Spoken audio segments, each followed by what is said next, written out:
Evangelium Matius pasal 27 ayat yang pertama hingga ayat yang ke-10. Beginilah firman Tuhan. Ketika hari siang, semua imam kepala dan tua-tua bangsa Yahudi berkumpul dan mengambil keputusan untuk membunuh Yesus. Mereka membelenggu dia, lalu membawanya dan menyerahkannya kepada Pilatus, wali negeri itu. Pada waktu Yudas yang menyerahkan dia melihat bahwa Yesus telah dijatuhi hukuman mati, menyesallah ia. Lalu ia mengembalikan uang yang 30 perak itu kepada imam-imam kepala dan tua-tua dan berkata, "Aku telah berdosa karena menyerahkan darah orang yang tak bersalah." Tetapi jawab mereka, "Apa urusan kami dengan itu? Itu urusanmu sendiri." Maka ia pun melemparkan uang perak itu ke dalam bait suci, lalu pergi dari situ dan menggantung diri. Imam-imam kepala mengambil uang perak itu dan berkata, "Tidak diperbolehkan memasukkan uang ini ke dalam peti persembahan, sebab ini uang darah." Sesudah berunding, mereka membeli dengan uang itu tanah yang disebut tanah tukang periuk untuk dijadikan tempat kuburan orang asing. Itulah sebabnya tanah itu sampai hari ini disebut tanah darah. Dengan demikian genaplah firman yang disampaikan oleh Nabi Yeremia, mereka menerima 30 uang perak, yaitu harga yang ditetapkan untuk seorang menurut penilaian yang berlaku di antara orang Israel. Dan mereka memberikan uang itu untuk tanah tukang periuk, seperti yang dipesankan Tuhan kepadaku. Manusia sama di hadapan Allah.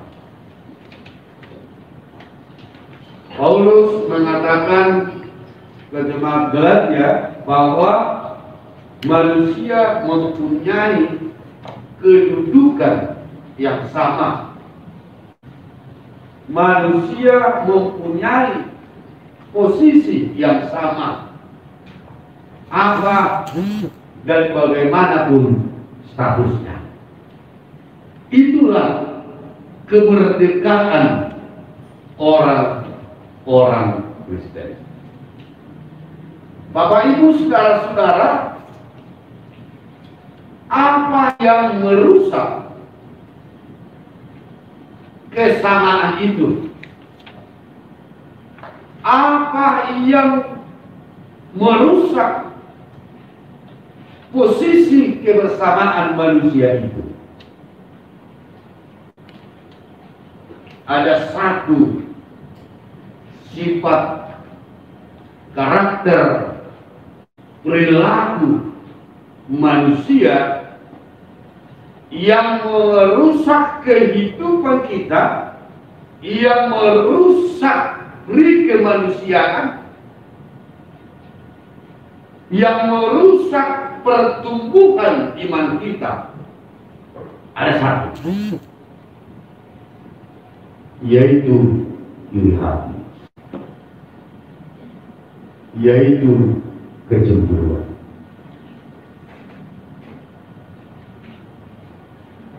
Apa itu iri hati?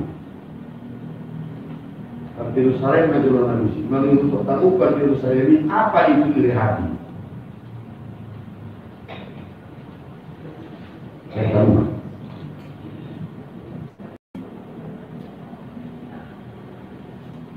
Dulu bertemu. Karena di kaum orang dulu, iya.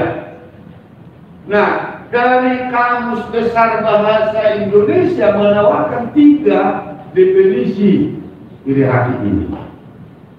Pertama, perasaan tidak suka, perasaan tidak senang melihat keberhasilan seseorang. Ini Bapak Ibu saudara-saudara yang terjadi bagi anak-anak Yakub. Karena dia iri melihat Yusuf, anak kesayangan Yakub, maka mereka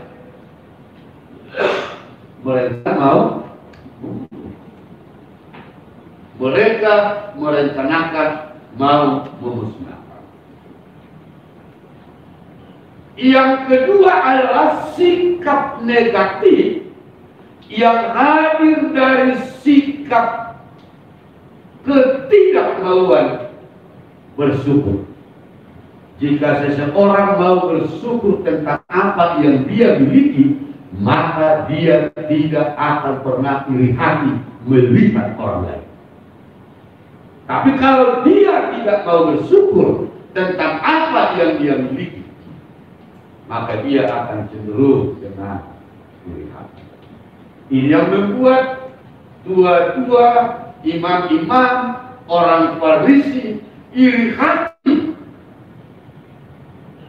bersikap negatif tentang kehadiran pelayanan Tuhan Yesus, maka mereka merencanakan pembunuhan. Lalu menurut kamus itu yang ketiga dikatakan kesadaran akan dirinya tidak mungkin bisa melakukan. Kesadaran akan dirinya tidak mungkin melakukan. Memang ada baiknya dia mengenal dirinya tidak mampu, tetapi tidak mau untuk berupaya dan untuk belajar. Inilah Bapak Ibu saudara-saudara yang terjadi dalam dua nats kita, epistel, evangelium, di mana anak-anak Yakub cemburu, iri hati, dengki melihat saudaranya karena dia anak yang paling disayangi oleh Yakub. Sadusi, Farisi, orang-orang pintar, tokoh-tokoh agama iri hati melihat Tuhan Yesus karena sudah semakin banyak yang mengikuti dia, sehingga merencanakan pembunuhan, merencanakan sesuatu pembunuhan. Nah, apa hubungannya dengan konteks tema kita, yaitu manusia tidak untuk diperjualbelikan? Altai warna berjual beli rumah altai. Kamu jo. Ah, nasi bubur tuh mato. Dok kamu jo. Nah, ini banyak deh.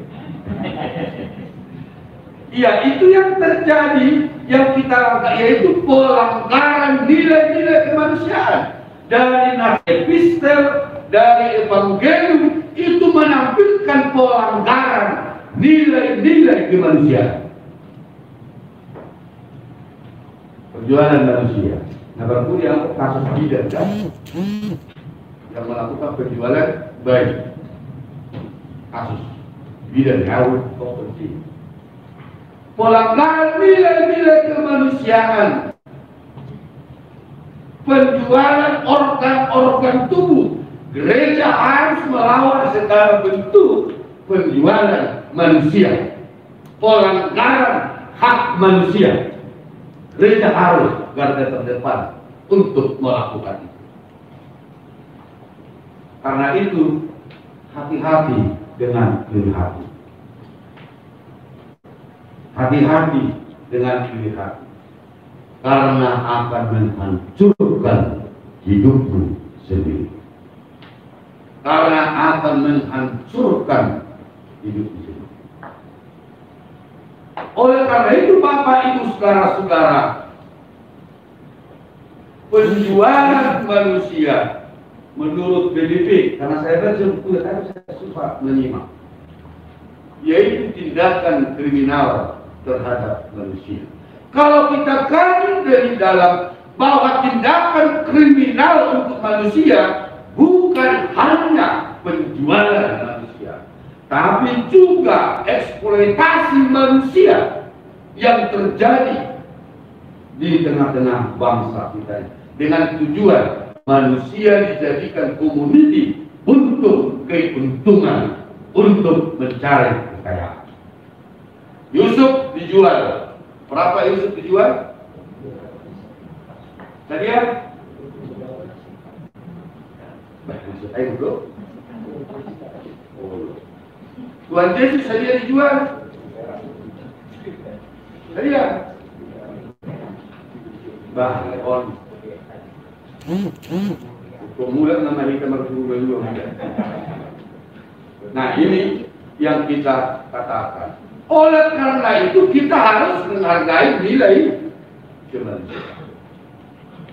Bapak Ibu saudara-saudara, saya baca-baca nas kita ini, saya temukan dua pesan yang harus kita ingat dari nas kita ini. Yang pertama, dekat dipercaya justru pengkhianat.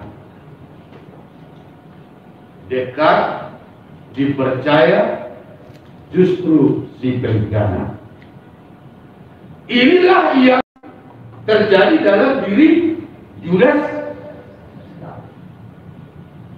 Ada kayak kamu anak kita ngapain orang pada Yudas.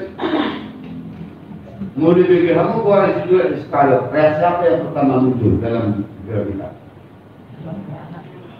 Hah? Makanya dia akan buat si Yudas. Kadang dia ngomong aku dari Yudas telah bunuh diri, Yudas telah mati, tapi roh Yudas itu masih bekerja sampai sekarang. Nah, ini kita lihat profil Yudas, orang yang sangat dekat, dia bendahara dilakukan Tuhan Yesus, dia yang paling dipercayai justru melakukan hal-hal yang baik, pengkhianatan. Yesus mati walaupun dalam konteks rencana Allah, tapi tidak bisa kita tutup itu ada di sana pengkhianatan.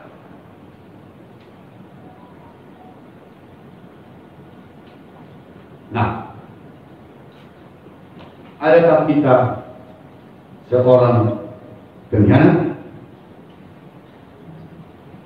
Mulu-mulu kamu orang pengkhianat, pasti orang menjawab itu.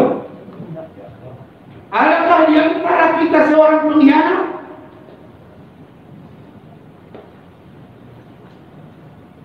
Angkut korak dong. Saya bisa lalu jual punya kalau sebutkan tuan orang pun.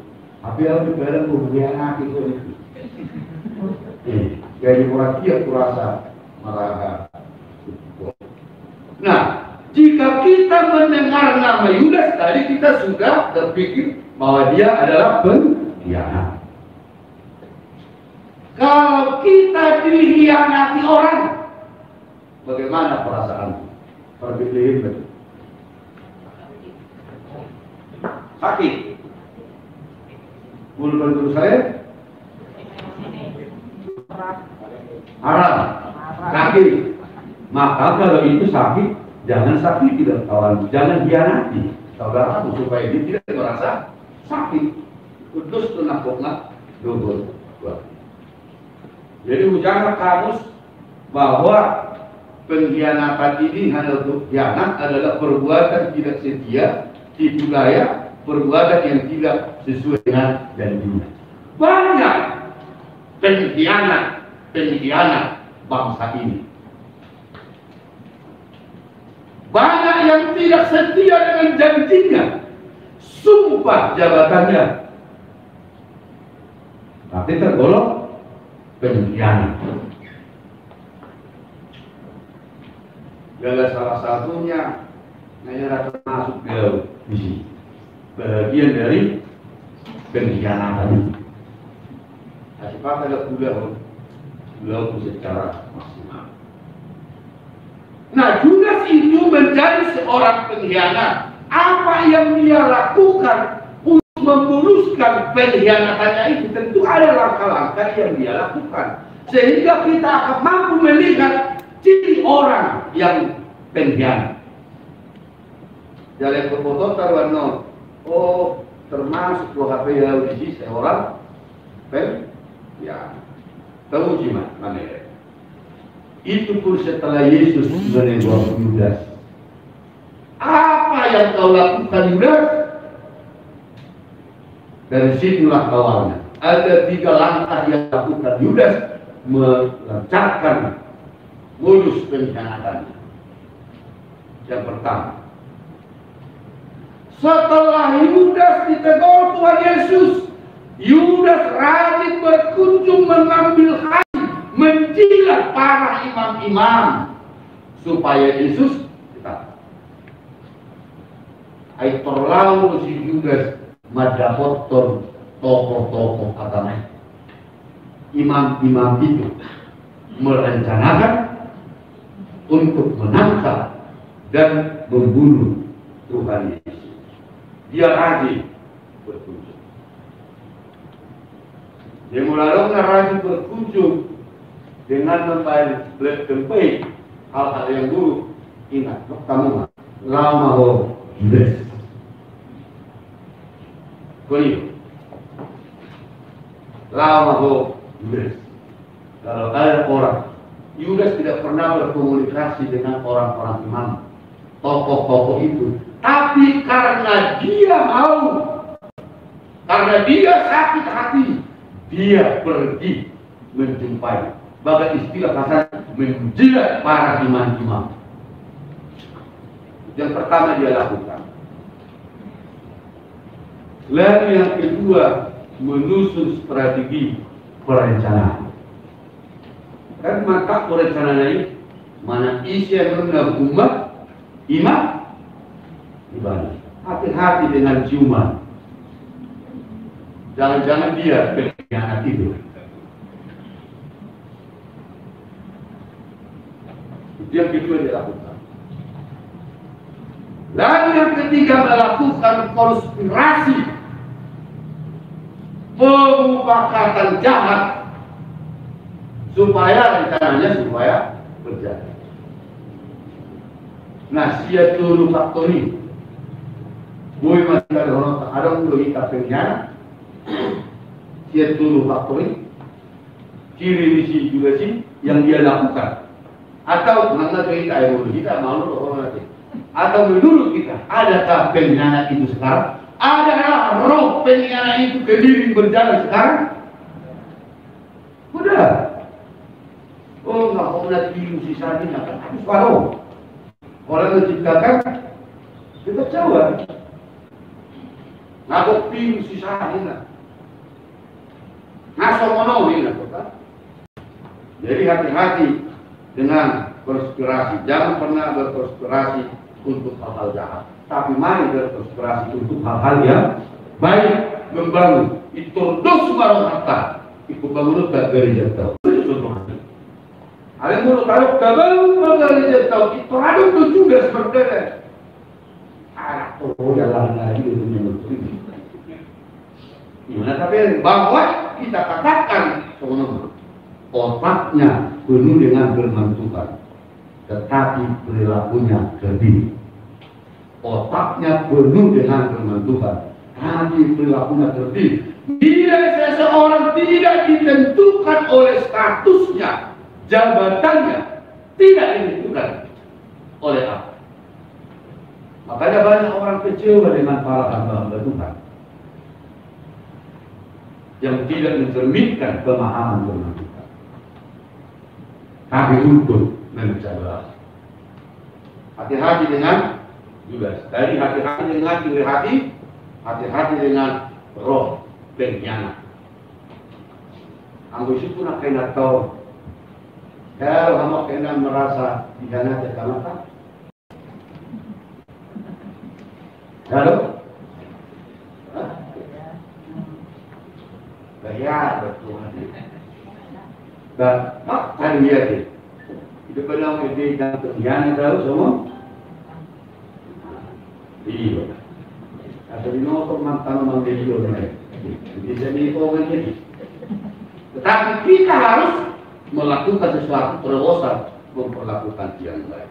Hati-hati dengan orang yang dekat dengan kita. Ingat, hati-hati dengan orang yang dekat dengan kita. Besok-besok teman dekat kita itu akan mengkhianati kita. Coba baca mulai dan tolong kamu. Tegor kamu baju. Oh salah doh. Nah dekat kita. Oh salah doh. Di pertama ya ada ngatai kamu. Itu perlu. Pasti itu. Oh siapa semua. Allah dari itu teman dekat. Hati-hati dengan teman yang dekat. Oleh karena itu hati-hati mengeluarkan statement. Kayak mana? Oh, kosong ini baru ini. Mana terlalu? Kosong monodo ini sulit. Dua.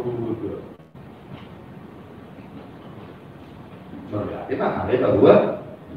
Jadi hati-hati dengan ultima poinnya Pak Jul.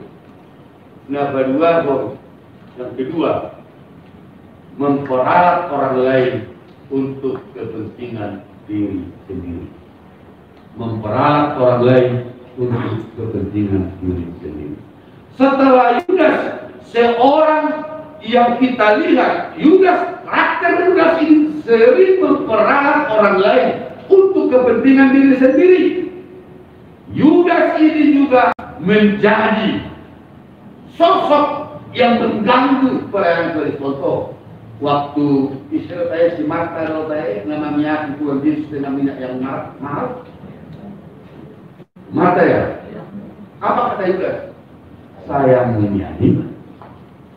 Kalau binain waktu ada bungkus, nggak boleh begini. Yudas seolah-olah peduli dengan orang miskin, tetapi dia tukang korupsi. Seolah-olah memperalat orang miskin, tetapi dia tidak mau peduli.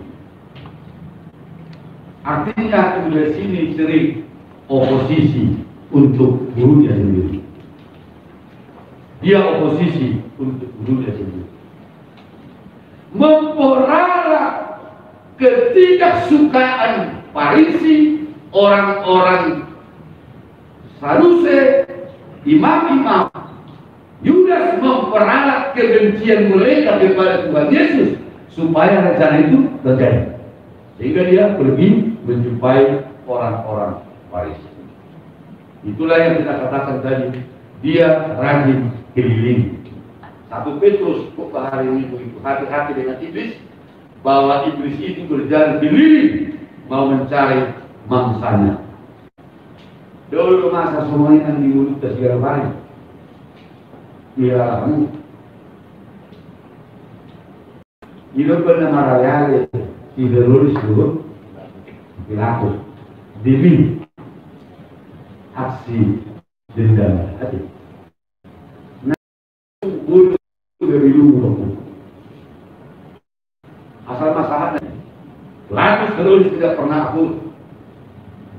Besok hari dulu masih di mulut demi tujuan bisa besar. Nah, untuk itulah Bapak Ibu saudara-saudara, hati-hati dengan tipe seperti Yudas. Hati-hati jangan kita mau diperalat oleh siapapun, tapi biarlah dalam jati dirimu dengan kebenaran firman Tuhan. Jangan mau diperalat oleh siapapun, karena kita tidak tahu apa tujuannya. Adakah Yudas masa kini mengikat kamu herano ke si Yudas memang? Ada apa? Ada yang mau ruas dibuka jaya, mau yakin jangan ada ke Yudas. Ada, jangan tak beliau bersuami sakit ada. Iya. Dan jangan pernah iri dengan tidak orang lain. Saya lebih suka kalau jemaat saya semua diberkati Tuhan. Tentu bagi saya juga berkata tadi, mulai Allah kasih teman-teman hati berjiwa lah. Kalau hormat lah, kamu pada Aisyah itu terluar sepakat, keluar waktu begitu itu. Jadi kita harus bangga bersport, saudara-saudara kita. Jika kita melakukan itu jelas, kita akan telah memasuki roh jahat. Hati-hati dengan roh jahat. Disinilah eksisnya iblis itu merasuki kehidupan kita. Tapi satu hal yang perlu kita lakukan. Yesus yang dikhianati, Yudas tidak pernah bertobat, hanya menyesal. Ia benar-benar rarat diri si Judas, dan bertobat si Judas. Dia hanya menyesal, tidak sampai kepada pertobatan. Dia bunuh diri. Oleh karena itu Bapak Ibu Saudara-saudara, jika kita melakukan satu kesalahan, jangan hanya menyesal, tapi bertobat supaya kita mendapat pengampunan dari Tuhan. Judas tidak pernah bertobat. Tadi masih di Yesus si Yosef jadi. Yesus tidak pernah membalaskan pengkhianatan itu. Malah dia memaafkan. Yusuf waktu kelaparan saudara-saudaranya datang menjumpai dia tidak membalaskan kejahatan itu, tapi melakukan perbuatan baik. Makanya dikatakan kalahkan kejahatan dengan perbuatan baik.